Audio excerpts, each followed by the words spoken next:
Hey, this is Paul from Music Villa in Bozeman, Montana, and I am today out at the Martin factory with Tim Teal, head product design for the guitars here at Martin. We have a really cool new guitar that you guys have developed. It is the GPCE Inception. So yes. Grand Performance, Cutaway, E for electronics. Electronics, and Inception. Inception, which we're going to get to that. Yeah. Beautiful guitar. So Inception, that term refers to a new take on a domestic hardwood type of instrument.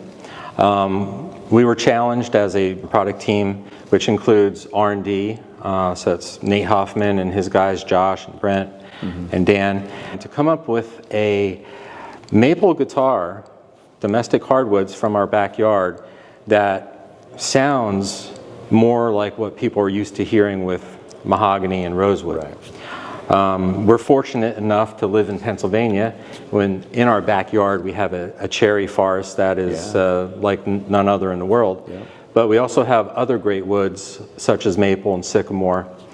And it's appropriate that we're in the Martin Museum because maple has been used for centuries for violins and for archtop guitars and even small parlor guitars, Stauffer guitars. What we've always struggled with the design of a flat top acoustic guitar, when the design peaked in the 1930s and 40s, that has become the sound that everybody's used to hearing, right? Yep. And so they're looking for this bottom growl, they're looking for this robustness. And what happens when we use the same recipe that we would use on mahogany and rosewood, when we use maple, that changes things to the point where it's like, well, it's a little too bright, and maybe it's a little too compressed for my liking, and I'll stick with the other woods. So the challenge was to take maple and do something to it to make it sound appealing, right? And so a part of the Inception is the internals. So not only do we have the nice walnut back wedge, and that actually has some functionality in the tone because a three-piece back sounds different than a two-piece back. The walnut itself is a softer wood, so that adds a little more warmth to it. And we redesigned the back wedge so it still fits into a high yield capacity, even though our domestic woods to get maple and walnut out of it. But right where the bridge would sit, it's at its widest point. So that helps to reflect some of that sound differently. Gotcha. On the inside, though, that's where the real secret sauce happens. Exactly. And you can see that the braces have been skeletonized. Yes, in a beautiful, artful way. Goes around each brace, and that lightens up the top and back and allows it to move a little bit differently. Yeah, that is incredible. Between those two features, we now have a guitar with its own unique voice. Yeah. But it's different than what it would have been with our standard recipe. Oh, that's incredible. So I got to ask you, what if you just took these braces and just put it on a D28? Someday we may know that. Okay, all right, good. That's what I like to hear.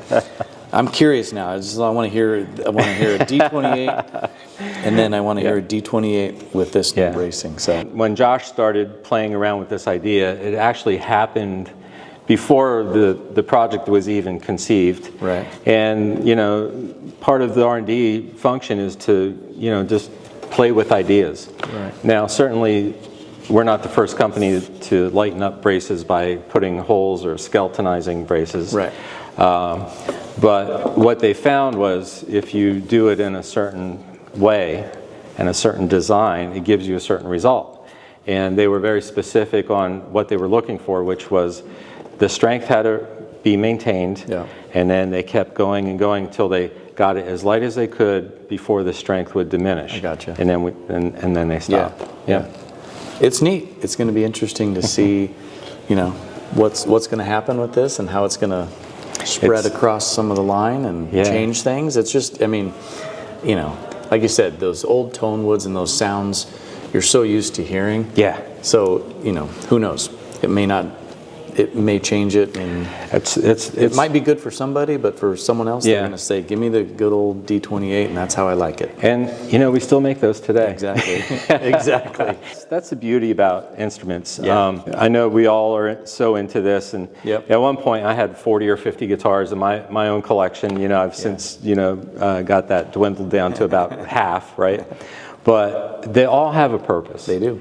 And so, as much as I love this guitar, and I would use this in different ways, but I also have that old, you know, that old 28 that just, you know, you can't beat it. Well, and this one's obviously, we're going for a, you know, a plug-in kind of live market on this one. But that's right. It's really neat to see new design like this. This is the GPCE Inception, new from Martin, and Tim, thanks for having us out here. It's always great to come out here. It's always cool to see the new things you guys are doing at the factory, and we love it. It's always a great trip out here. So thanks for everything you guys do. Love having you. Yep. Thank you for Appreciate it. watching. Yep.